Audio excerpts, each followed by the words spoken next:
আসসালামু আলাইকুম। এটিএন বাংলা সংবাদে সবাইকে স্বাগত জানাচ্ছি। সৈয়দা মারিয়া হোসেন। প্রথমে থাকছে বিআরবি কেবলস সংবাদ শিরোনাম।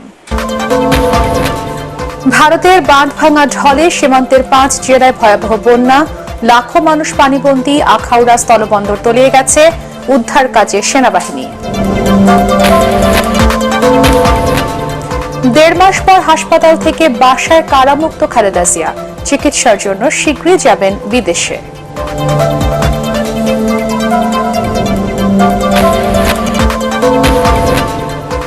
এবং থাকছে না নতুন কারিকুলাম, আগের পাঠ্যক্রমেই চলবে শিক্ষা, 1 সপ্তাহের মধ্যে বই ছাপানো শুরু।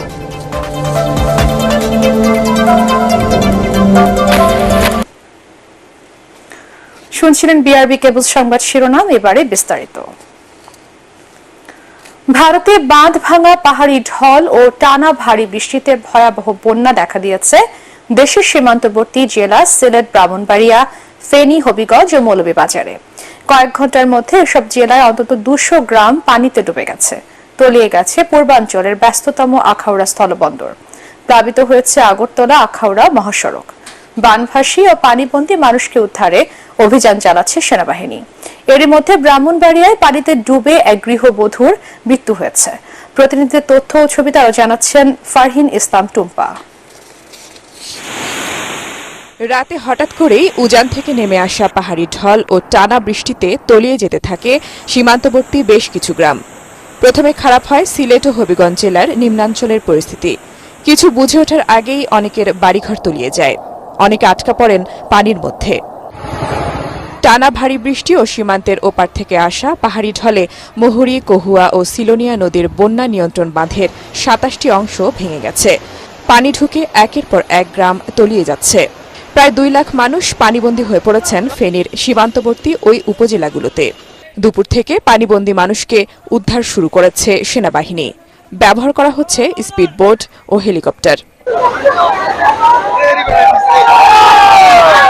হবিগঞ্জে উজান থেকে নেমে আসা পাহাড়ি ঢল ও টানা বৃষ্টিতে এবং খোয়াই নদী ও জালালাবাদ নদীর পানি বেড়েই চলেছে। এরই মধ্যে তলিয়ে গেছে প্রায় 20,000 হেক্টর জমির ফসল। জেলা প্রশাসন, সেনাবাহিনী, পানি উন্নয়ন বোর্ড মাইকিং করে সতর্ক করছে এলাকাবাসীকে।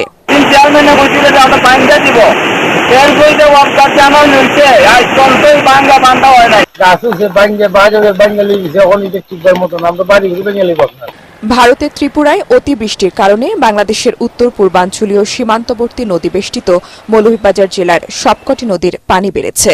প্রতিরক্ষা বাঁধ না থাকায় পানিবন্দী হয়ে পড়েছে বেশ কিছু গ্রাম। ব্রাহ্মণবাড়িয়ায় 5 ইউনিয়নের 30টি গ্রাম প্লাবিত হয়েছে। সেখানে পানিতে ডুবে এক গৃহবধূর মৃত্যুর খবর পাওয়া গেছে। আখাউড়া স্থলবন্দরে অস্থায়ী বেইলি সেতু তলিয়ে যাওয়ায় আখাউড়া আগরতলা সড়কে বন্ধ রয়েছে যান চলাচল। বন্ধ হয়ে গেছে স্থলবন্দরের আমদানি রপ্তানি কার্যক্রম। ইমিগ্রেশন সেবাও বন্ধ রয়েছে। ওদিকে কুমিল্লায় 3 দিনে 274 কিলোমিটার বৃষ্টিতে কয়েকশো বাড়িঘর পানিতে তলিয়ে গেছে। সৃষ্টি হয়েছে জলাবদ্ধতা, নষ্ট হয়ে গেছে গোমতীর চরের 4000 একর সবজি ক্ষেত। ফারহিন ইসলাম টুম্পা, এটিএন বাংলা। বঙ্গোপসাগরে সৃষ্ট লঘুচাপের কারণে 25 আগস্ট পর্যন্ত সারা দেশের বিভিন্ন জায়গায় মাঝারি ও ভারী বৃষ্টি অব্যাহত থাকবে এমন পূর্বাভাস দিয়ে আবহাওয়া অধিদপ্তরের কর্মকর্তারা জানিয়েছেন। সবচেয়ে বেশি বৃষ্টি হতে পারে দক্ষিণ পূর্ব অঞ্চলের জেলাগুলোতে। এতে করে চট্টগ্রামের পাহাড়ি অঞ্চলে ভূমিধসের আশঙ্কা রয়েছে বলে জানায় আবহাওয়া অফিস। তবে ঘূর্ণিঝড়ের আশঙ্কা নেই বলে জানান আবহাওয়াবিদরা। এদিকে পরিস্থিতি আগের চেয়ে কিছুটা স্বাভাবিক হওয়ায় বঙ্গোপসাগরে 3 নম্বর সতর্ক সংকেত উঠিয়ে নেওয়া হয়েছে।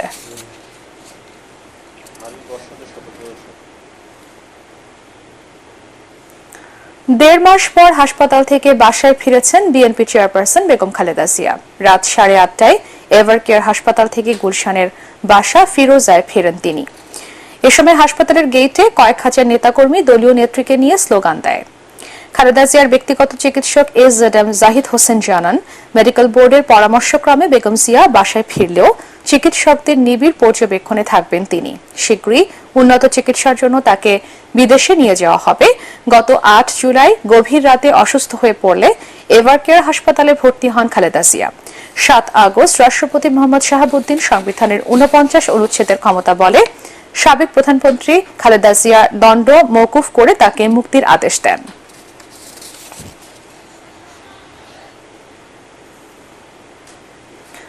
সাবেক প্রধানমন্ত্রী শেখ হাসিনা মন্ত্রী প্রতিমন্ত্রী এমপি বাধ্যতামূলক অবসরে পাঠানো সচিবদের লাল পাসপোর্ট বাতিল করা হয়েছে। বুধবার পাসপোর্ট অধিদপ্তরকে এসব পাসপোর্ট বাতিল করার নির্দেশ দিয়েছে স্বরাষ্ট্র মন্ত্রণালয়ের সুরক্ষা সেবা বিভাগ। এর ফলে কোনো কূটনৈতিক বা লাল পাসপোর্টধারী এখন নতুন পাসপোর্ট নিতে চাইলে তাকে প্রথমে কূটনৈতিক বা লাল পাসপোর্টটি জমা দিতে হবে এবং তারপর আইনি প্রক্রিয়ার মধ্য দিয়ে যেতে হবে।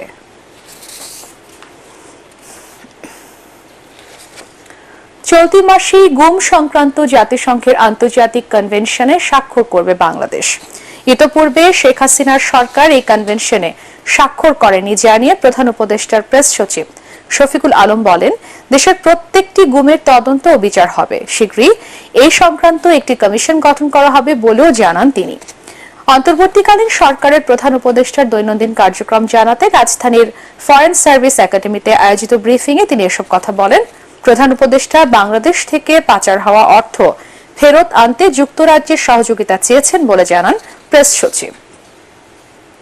আমরা একটু অ্যাসিউর করতে পারি each and every case of disappeared people will be investigated, each and every one. ডিসঅ্যাপিয়ারেন্সের উপর একটা কমিশন করার চিন্তা ভাবনা আছে। খুবই দ্রুত এই বিষয়ে যে ইন্টারন্যাশনাল যে একটা কনভেনশন আছে, আমরা এটা আগের গভর্নমেন্ট এটা সাইন করে না, আমরা এটা সাইন করব। হয়তোবা এই যে 30শে আগস্ট হচ্ছে international day of disappeared people, ওই 30শে অগাস্টের আগে এটা সাইন হবে।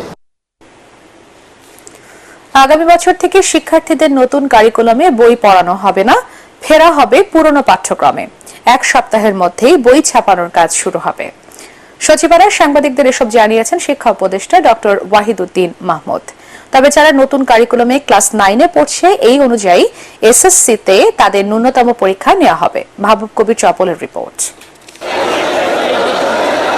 মঙ্গলবার কয়েকশো শিক্ষার্থী সচিবালয়ে ঢুকে এইচএসসি পরীক্ষা বাতিলের ঘোষণা দিতে বাধ্য করে। পরদিন আবার পরীক্ষা নেওয়ার দাবিতে আন্দোলন করে অনেক শিক্ষার্থী, যার সমালোচনা করেন শিক্ষা উপদেষ্টা। তারপরও সরকার পরীক্ষা বাতিলের সিদ্ধান্তেই অটল আছে বলে জানান তিনি। এর পক্ষে বিপক্ষে যুক্তি রয়ে গেছে। আমি নিজে চেয়েছিলাম আরো বিচার বিবেচনা করে সময় নিতে, কিন্তু আপনারা জানেন যে ঘটনাগুলো ঘটেছে সেটা অনভিপ্রেত। এই পরীক্ষা যে কোনো ঘোষণা ঢাকা শিক্ষা বোর্ডের চেয়ারম্যানের দেওয়ার কথা, তিনি যে ঘোষণা দিয়েছেন সেটাই বলবৎ। নবম শ্রেণী ছাড়া নতুন ক্যারিকুলাম বাতিল করা হচ্ছে বলেও জানান উপদেষ্টা। জানুয়ারিতে 2021 সালের ক্যারিকুলামে বই দেয়া হবে, যা ছাপানোর কাজ শুরু হবে এক সপ্তাহের মধ্যে। ক্লাস 9-এর শিক্ষার্থীদের ক্ষেত্রে কি করা হবে তাও জানান উপদেষ্টা। ক্লাস 9-এ যারা আছে তাদের তো অনেক দূর হয়ে গেছে, কিন্তু এই মূল্যায়ন পদ্ধতি না দিয়ে অন্তত কিছু পড়িয়ে মূল্যায়নটা পরীক্ষার ভিত্তিতেই যাতে হয়। আমাদের কাছে যেটা আছে সেটা হলো 2021 সালের আগের যেই পাঠ্যপুস্তকগুলো আছে, এগুলোকে ছাপানোর আমি চেষ্টা করব যে অন্তত বইগুলো সুন্দরভাবে ভালোভাবে মুদ্রিত, ঠিক সময়ে মুদ্রিত হয়।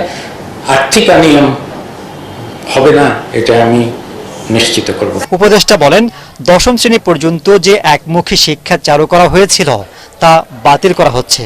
নবম শ্রেণীতে বিজ্ঞান, মানবিক ও ব্যবসায় শিক্ষা বিভাগ নিয়ে পড়তে পারবে শিক্ষার্থীরা। ক্লাস 10-এ আবার বহুমুখী যারা বিজ্ঞান পড়তে চায়, যারা কলা বিভাগে, তারা বাণিজ্য বিভাগে, এটা আমরা মনে করি স্কুল পর্যায় থেকেই শুরু না করলে কলেজে গিয়ে হঠাৎ করে তারা ওই লেভেলে পারে না। জোর করে শিক্ষা প্রতিষ্ঠানের প্রধানদের পদত্যাগে বাধ্য করলে ব্যবস্থা নেওয়ার হুঁশিয়ারি দেন উপদেষ্টা। জানান, দ্রুত সব বিশ্ববিদ্যালয়ে নিরপেক্ষ শিক্ষকদের ভিসি হিসেবে নিয়োগ দেওয়া হবে। ভালো ভালো মানুষ আছেন যারা। মাহবুব কবির চপল, এটিএন বাংলা, ঢাকা। আওয়ামী লীগের সাংগঠনিক সম্পাদক আহমদ হোসেন এবং চট্টগ্রাম বন্দরের সাবেক চেয়ারম্যান অবসরপ্রাপ্ত রিয়ার অ্যাডমিরাল মোহাম্মদ সোহায়েলের 4 দিনের রিমান্ড মঞ্জুর করেছেন আদালত। এর আগে দুপুরে ঢাকার সিএমএম আদালতে কঠোর নিরাপত্তায় হাজির করা হয় আসামিদের। এ সময় যুবদল নেতা নবীন তালুকদার হত্যার ঘটনায় পল্টন থানার মামলায় পুলিশ আসামিদের 10 দিনের রিমান্ডের আবেদন করলে ঢাকার মেট্রোপলিটন ম্যাজিস্ট্রেট মোহাম্মদ জসিম 4 দিনের রিমান্ড মঞ্জুর করেন।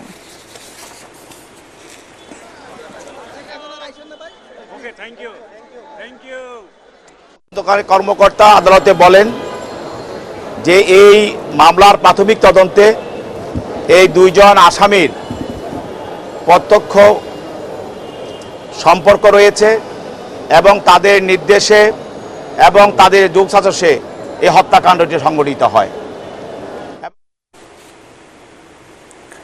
শান্তিপূর্ণ ও গণতান্ত্রিক রাজনৈতিক উত্তরণের মাধ্যমে বাংলাদেশ স্থিতিশীল উন্নয়নের পথে অগ্রসর হবে বলে আশা করেছে জাপান। বাংলাদেশের উন্নয়ন ও সমৃদ্ধির জন্য সব ধরনের সমর্থন অব্যাহত রাখার কথা বলে দেশটি। রাষ্ট্রীয় অতিথি ভবন যমুনায় অন্তর্বর্তীকালীন সরকারের প্রধান উপদেষ্টা অধ্যাপক ডক্টর মোহাম্মদ ইউনুসের সাথে দেখা করে এসব কথা বলেন ঢাকায় নিযুক্ত জাপানের রাষ্ট্রদূত ইয়োয়ামা কিমিনোরি। এ সময় তারা দুদেশের পারস্পরিক স্বার্থ সংশ্লিষ্ট বিষয়ে আলোচনা করেন। পরে সেখানে প্রধান উপদেষ্টার সাথে সাক্ষাৎ করেন ঢাকায় নিযুক্ত যুক্তরাজ্যের হাইকমিশনার সারা কুক।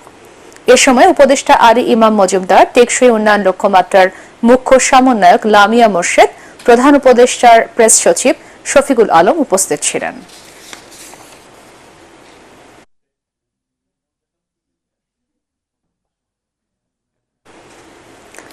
সব ষড়যন্ত্র রুখে দিয়ে ছাত্র জনতার আন্দোলনে অর্জিত বিজয়কে সুসংহত করার আহ্বান জানিয়েছেন বিএনপি মহাসচিব মির্জা ফখরুল ইসলাম আলমগীর।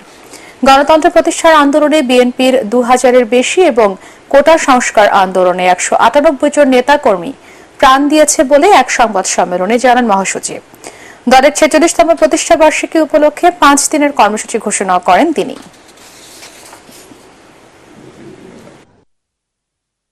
এখন আমাদের সামনে কিন্তু অনেক বড় সংগ্রাম, অনেক বড় লড়াই। সে লড়াইটা কি? এই বিজয়কে সংগত করা, সুসংগত করা। এই বিজয়কে যদি আমরা সুসংগত করতে না পারি তাহলে আবার কিন্তু নব্য ফ্যাসিবাদ এসে হাজির হবে।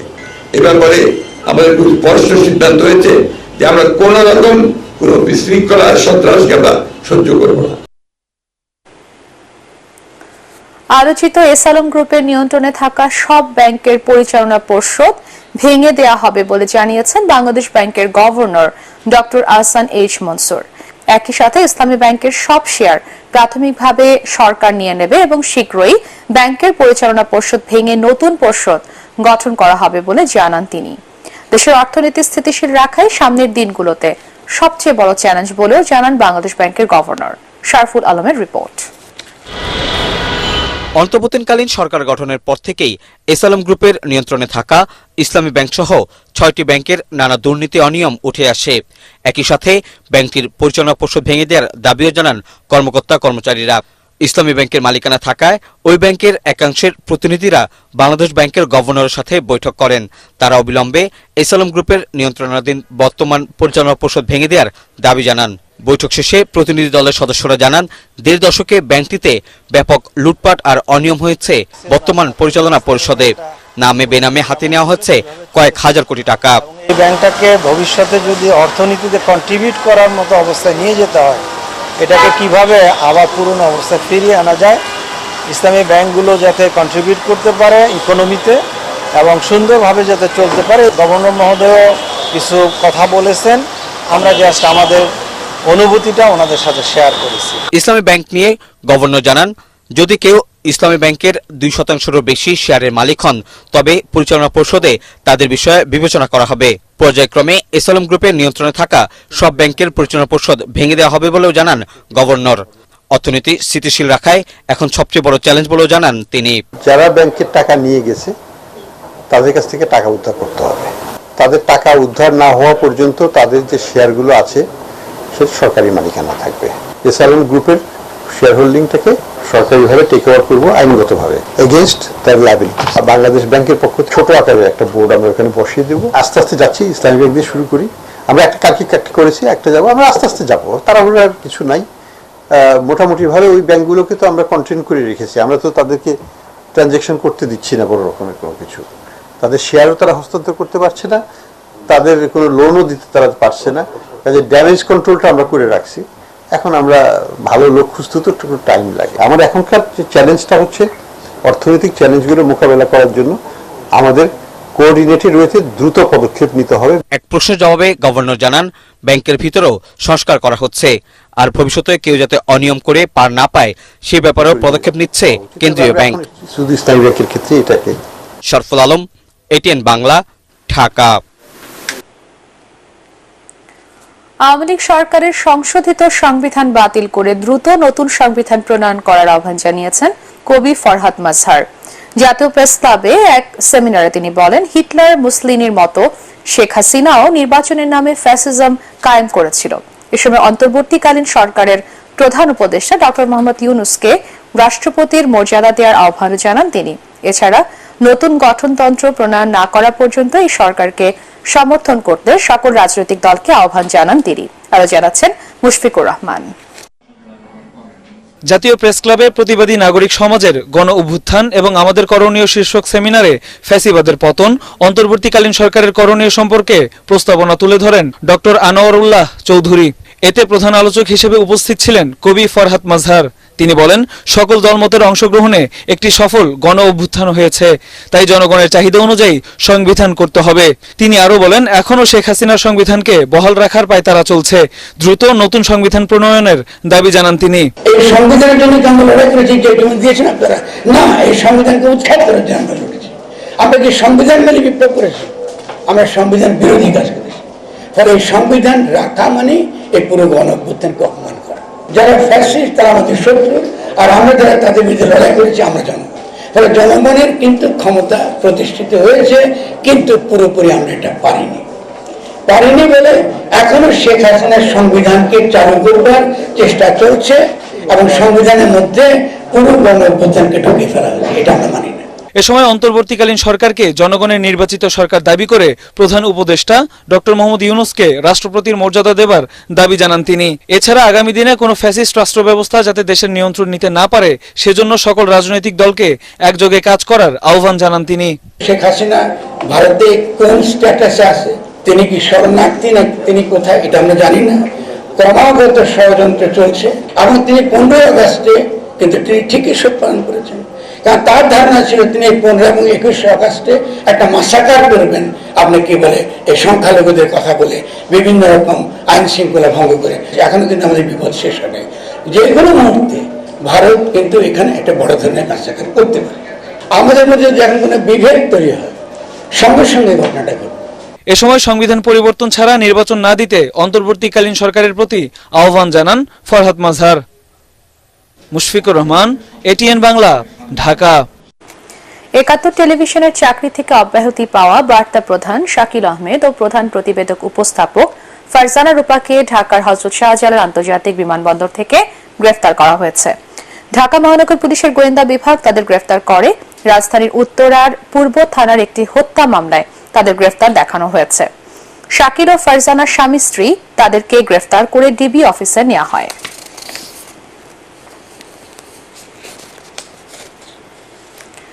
এফবিসিসিআই এর বর্তমান পরিচালনা পর্ষদের পদত্যাগের দাবিতে রাজধানীর মতিঝিলে মানববন্ধন করেছেন সংগঠনটির সাধারণ পরিষদের সদস্যরা। এফবিসিসিআই সভাপতি সহ বর্তমান পরিচালনা পরিষদকে ৪৮ ঘন্টার মধ্যে পদত্যাগের দাবি জানান তারা। একই সাথে অবিলম্বে প্রশাসক নিয়োগের আহ্বান জানান আন্দোলনকারীরা। সকালে এফবিসিসিআই কার্যালয়ের সামনে মানববন্ধনে সাধারণ সদস্যরা বলেন, বর্তমান পরিচালনা পর্ষদের সদস্যরা দেশের ব্যবসা বাণিজ্য ও শিল্পে অবদান রাখেনি, বরং সিন্ডিকেট করে নিত্য পণ্যের দাম বাড়াতে সহযোগিতা করেছে। এফবিসিসিআই এর বাজার তদারকি কমিটি থাকলেও নিত্য পণ্যের দাম নিয়ন্ত্রণে কাজ করেনি তারা। বিগত আওয়ামী লীগ সরকারের তোষামোদী ও সিন্ডিকেট বাণিজ্যের মাধ্যমে হাজার কোটি টাকা লুটপাট করেছে। বিগত সরকারের আমলে বাধ্যতামূলক অবসরে পাঠানো ৫৫ পুলিশ কর্মকর্তা বিভিন্ন স্তরে চুক্তিভিত্তিক নিয়োগ দেওয়ার দাবি জানিয়েছেন। সচিবালয়ে স্বরাষ্ট্র উপদেষ্টার সাথে দেখা করে তারা বলেন, গত সরকার অন্যায্যভাবে তাদের চাকরি থেকে সরিয়ে দেয়। বয়স শেষ হয় চুক্তিভিত্তিক নিয়োগ চাইছেন তারা। অন্যায়ভাবে যাদেরকে বিচ্যুত করা হয়েছে, চাকরিচ্যুত করা হয়েছে, প্রত্যেককেই তাদের ন্যায্য সম্মান এবং ন্যায্য পদোন্নতি, এই জিনিসগুলো তাদেরকে অনতিবিলম্বে মন্ত্রণালয় থেকে অর্ডার করে, জিও গভর্নমেন্ট অর্ডার করে আমাদেরকে এই সম্মান ফিরিয়ে দিতে হবে। সেই মর্যাদা বিবেচনায় নিয়ে আমাদেরকে সরকারের যে সকল দেশকে, জাতিকে কন্ট্রিবিউট করতে পারে, এই সরকারকে কন্ট্রিবিউট করতে পারে, সেখানে আমাদেরকে চুক্তিভিত্তিক পদায়ন করতে হবে। আল আরাফা ইসলামী ব্যাংক অর্থ সংবাদ।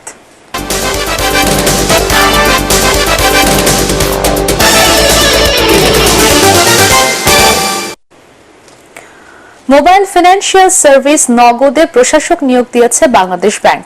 কেন্দ্রীয় ব্যাংকের পরিচালক মোহাম্মদ বদিউজ্জামান দিদারকে প্রশাসক নিয়োগ দেওয়া হয়েছে। তাকে সহায়তা করবেন কেন্দ্রীয় ব্যাংকের আরো 6 কর্মকর্তা। আগামী 1 বছরের জন্য তারা দায়িত্ব পালন করবেন। সব শিক্ষা প্রতিষ্ঠানের বুলিং ও র্যাগিং বন্ধে শিক্ষা মন্ত্রণালয়ের নীতিমালা বাস্তবায়নের নির্দেশ দিয়েছে হাইকোর্ট। এ বিষয়ে জারি করা রুল নিষ্পত্তি করে বিচারপতি নাইমা হায়দার ও বিচারপতি শশাঙ্ক শেখর সরকারের দ্বৈত বেঞ্চ এ রায় দেন। রায় বলা হয়েছে, বুলিং ও র্যাগিং এর শিকার শিক্ষার্থী চাইলে দায়ীদের বিরুদ্ধে ফৌজদারি মামলা করতে পারবে। এর আগে 2020 সালের 12 জানুয়ারি দেশের সব বিশ্ববিদ্যালয় এবং বিশ্ববিদ্যালয় কলেজগুলোতে র্যাগিং এর শিকার শিক্ষার্থীদের প্রতিকারে অ্যান্টি র্যাগিং কমিটি গঠন করতে নির্দেশ দেওয়ার পাশাপাশি রুল জারি করেছিলেন হাইকোর্ট। রুলে শিক্ষার্থীদের জীবন ও সম্মান রক্ষায় র্যাগিং বন্ধে নীতিমালা করতে বিবাদীদের ব্যর্থতা কেন অবৈধ হবে না তা জানতে চাওয়া হয়। পার্টেক্স খেলার খবর।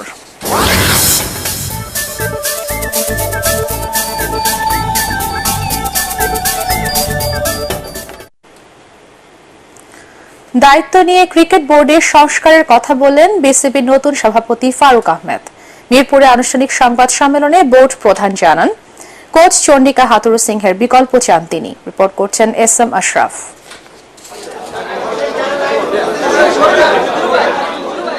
স্বাধীনভাবে কাজ করতে না পারার ক্ষোভ নিয়ে 2016-তে প্রধান নির্বাচকের দায়িত্ব ছেড়েছিলেন ফারুক আহমেদ। সেই তিনি আবারও বোর্ডে, এবার আরো বড় দায়িত্ব। কথা দিলেন নির্বাচন প্রক্রিয়ায় কোনো হস্তক্ষেপ না করার। আপনি এটা রেস্ট অ্যাসিওর্ড থাকেন, আমি বোর্ড প্রেসিডেন্ট হিসাবে আমি সিলেক্টেডদের ম্যাক্সিমাম স্বাধীনতা দেওয়ার চেষ্টা করব। তাতে দুইটা সুবিধা, উনি বলতে পারবেন না যে কেউ এখানে জড়িত ছিল, তারপরে তার কাজের এভ্যালুয়েশন হবে। If someone is not good enough, he will be out of it. Next set আসবে। বিসিবিকে দুর্নীতি মুক্ত করতে অবকাঠামোর সংস্কারের কথা বললেন নতুন সভাপতি। আশ্বাস দিলেন পর্যায়ক্রমে সব সেক্টরে অভিযান চালানোর। ইউ ক্যান ওভারনাইট এটা রিমুভ করা সম্ভব না, but I can assure you সবগুলো সেক্টরে চেষ্টা করবো। এখন যেহেতু আমাদের লোকবল কম, মানে ডিরেক্টর লেভেলে লোকজন কম, চেষ্টা করব যাতে যেগুলো একদম ডিরেক্ট ক্রিকেটকে এফেক্ট করে, এটা আমি আমার প্ল্যানে আছে, ওই কাজগুলোকে আমি সবার আগে হাত দিতে চাই। এ সময় ক্রিকেট দলের প্রধান কোচ চন্ডিকা হাথুরু সিং এর সাথে চুক্তি বাতিলের ইঙ্গিত দেন বোর্ড সভাপতি। এখন যেমন আমার অফিসিয়ালি কিছু জিনিস দেখতে হবে, যে মানে কেমনে কি করা দরকার, তার চেয়ে বেটার কাউকে পাইলাম কিনা, বা তার কাছাকাছি কারো ছোট কাউকে পেলাম না যে আমাদের জন্য বেটার সার্ভিস করতে পারবে, এটা দেখবো, তারপর কথা বলবো। এর আগে যুব ও ক্রীড়া মন্ত্রণালয়ে সভায় বসেন বোর্ড পরিচালকরা। সেখানে নাজমুল হাসান পাপনের পদত্যাগ পত্র গ্রহণ করা হয়, আর সবার ভোটে সভাপতি নির্বাচিত হন বাংলাদেশের সাবেক এই অধিনায়ক। এস.এম. আশরাফ, এটিএন বাংলা, ঢাকা। জোড়া 50-তে রাওয়ালপিন্ডি টেস্টের শুরুর বিপর্যয় কাটিয়ে ঘুরে দাঁড়িয়েছে স্বাগতিক পাকিস্তান।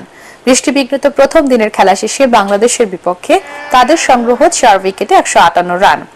এর আগে বৃষ্টির কারণে খেলা শুরু হতে প্রায় 4.5 ঘন্টা দেরি হয়। টস জিতে পাকিস্তানকে ব্যাটিংয়ের আমন্ত্রণ জানান টাইগার অধিনায়ক নাজমুল হোসেন শান্ত। খেলার চতুর্থ ওভারে আব্দুল্লাহ শফিকের উইকেট তুলে নেন পেসার হাসান মাহমুদ। তারপর উইকেট শিকারে নামেন শরীফুল ইসলাম। দলের 14 রানে অধিনায়ক শান মাসুদ এবং 16 রানে বাবর আজমের উইকেট তুলে নেন তিনি। সাউথ শাকিলকে নিয়ে দলের স্কোরে 98 রান যোগের পর হাসান মাহমুদের দ্বিতীয় শিকার হন সিয়াম আয়ুব। তিনি করেন 56 রান। দিন শেষে শাকিল 57 রানে অপরাজিত আছেন। শেষ করার আগে বিআরবি কেবল সংবাদ শিরোনাম আরো একবার। ভারতের বাঁধ ভাঙা ঢলে সীমান্তের 5 জেলায় ভয়াবহ বন্যা, লাখো মানুষ পানিবন্দী। আখাউড়া স্থলবন্দর তলিয়ে গেছে, উদ্ধার কাজে সেনাবাহিনী। দেড় মাস পর হাসপাতাল থেকে বাসায় কারামুক্ত খালেদা জিয়া, চিকিৎসার জন্য শীঘ্রই যাবেন বিদেশে।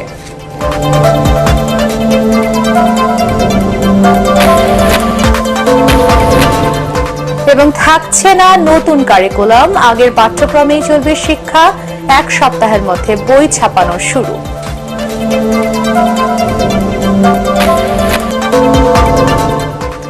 একটি আহ্বান, দুর্বৃত্তরা যেন দেশের সাম্প্রদায়িক সম্প্রীতি বিনষ্ট বা রাষ্ট্রীয় সম্পদ ধ্বংস করতে না পারে তা আমাদেরকে নিশ্চিত করতে হবে। দেশ আমাদের, দেশের সম্পদও আমাদের। নিজে সতর্ক থাকুন, অন্যকে সচেতন করুন।